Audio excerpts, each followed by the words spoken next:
নমস্কার বন্ধুরা, আবারও চলে এলাম আর একটা ব্লগ নিয়ে। এটি কয়েকদিন আগের ব্লগ, ছাড়া হয়নি, আজকে ছাড়ছি। আর আমার যে ভাইজিটার বিয়ে হয়েছিল, মামাতো দাদার মেয়ের বিয়ে, বৌদির মা এসেছিল, অনেক দিন ছিল। এখন বলল যে বাড়ি দিতে যাব, টোটো ভাড়া করেছে। তা আমাকে অনেকবার বলছিল যাওয়ার জন্যে সকালের দিকে, কিন্তু হয়ে ওঠেনি। আজকে বললাম ঠিক আছে, আজকে তোমাদের সঙ্গেই টোটো করে ঘুরে আসবো।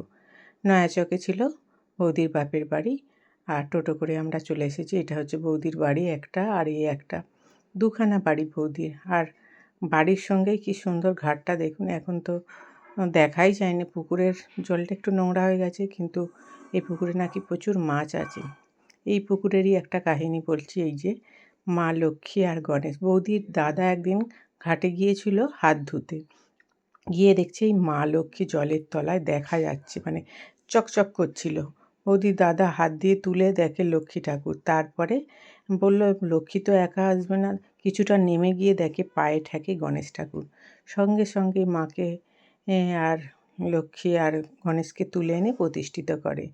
আর পুকুরে নাকি প্রচুর মাছ মারা যাচ্ছিল। মাছগুলো মারা যাচ্ছিল যখন এই লক্ষ্মী গণেশ উঠে পড়ে, তখন থেকে মাছ মরা বন্ধ হয়ে যায়। আর এই যে বৌদির ভাইজি আছে, যেসব ট্রফিগুলো দেখালাম ওগুলো বৌদির ভাইজি আঁকায় পেয়েছে।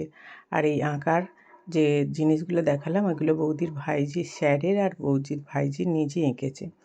অনেক রকম জিনিসই এদের বাড়িতে দেখতে পেলাম। দেখুন, বৌদিদের কিন্তু প্রচুর চাষবাস, তারপরেও ছাদে অনেক রকম ফুল গাছের চাষ করে রেখে দিয়েছে।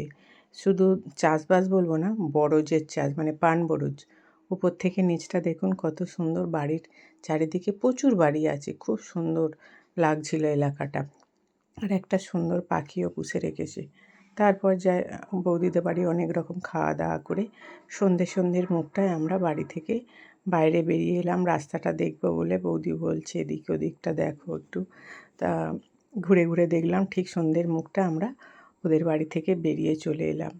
প্রায় আমাদের বাড়ি থেকে ওদের বাড়ি 1 ঘন্টা লেগে যায় আসতে যাওয়াতে, প্রায় 2 ঘন্টা লেগে গিয়েছিল। যাই হোক বন্ধুরা, আমার এই ব্লগগুলি যদি আপনাদের ভালো লেগে থাকে, চ্যানেলটাকে সাবস্ক্রাইব বা ফলো করে আমার পাশে থাকবেন। ভালো লাগলে একটা লাইক দিয়ে দেবেন। সন্ধ্যে 7, 7:30টার পর আমরা বাড়ি এসে পৌঁছে যাই। সবাই সুস্থ থাকবেন, সাবধানে থাকবেন, ভালো থাকলে